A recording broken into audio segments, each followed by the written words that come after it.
देखिए, विपक्ष को सवाल उठाना चाहिए, ये उनका हक भी है।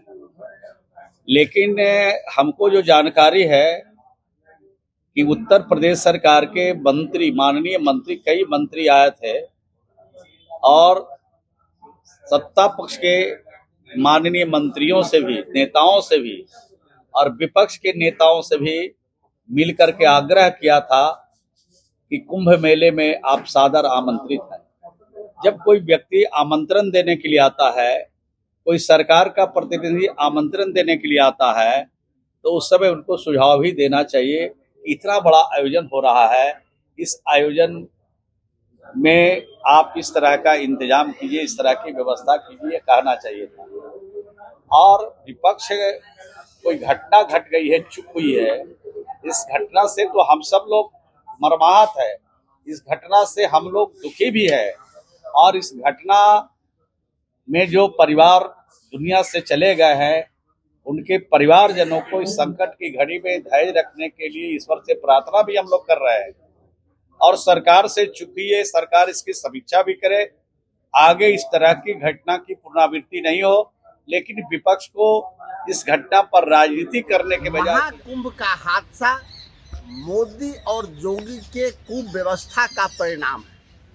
तथा कथित डबल इंजन की सरकार और सनातनियों की सरकार में महाकुंभ में जो कुव्यवस्था हुआ है, जिस भगदड़ के कारण सैकड़ों लोगों की जान चली गई है। भगदड़ पहली बार नहीं हुआ, इससे पहले भी इसी महाकुंभ में हुआ है।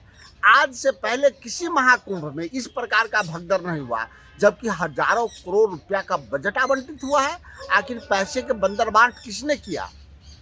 आदित्यनाथ योगी जी को इस हादसे की जिम्मेदारी लेनी चाहिए, इस भगदड़ की जिम्मेदारी लेनी चाहिए। जितने लोग मरे हैं उनके आश्रितों को 1-1 करोड़ रुपया और एक परिजन में एक आदमी को नौकरी मिले। और मुझे इस बात का पूरा आशंका है कि जिस प्रकार कोरोना काल में गंगा के किनारे हजारों लाखों लाशों को दफना दिया गया, जला दिया गया, गाड़ दिया गया, उसी प्रकार इस महाकुंभ में हादसा हुआ है। लाश को छिपाने का प्रयास उत्तर प्रदेश सरकार कर रही है, क्योंकि अब तक सरकारी आंकड़े नहीं आए हैं, जबकि हजारों परिवार बिलख रहे हैं, अपने परिजनों को ढूंढ रहे हैं। तो परिजन कहाँ हैं? यह जिम्मेदारी लेते हुए आदित्यनाथ योगी अपने पद से इस्तीफा दे। अगर इस्तीफा नहीं देते हैं तो प्रधानमंत्री जी आदित्यनाथ योगी को बर्खास्त करें और स्वयं ढोंगी से अलग हटके प्रधानमंत्री स्वयं इस्तीफा इसलिए दे कि सनातनियों पे अत्याचार वो लगातार कर रहे हैं, सनातन धर्म को अधर्म में बदल रहे हैं। राम मंदिर को उन्होंने उद्घाटन करके तो पाप झेला है, और फिर एक महापाप किए हैं।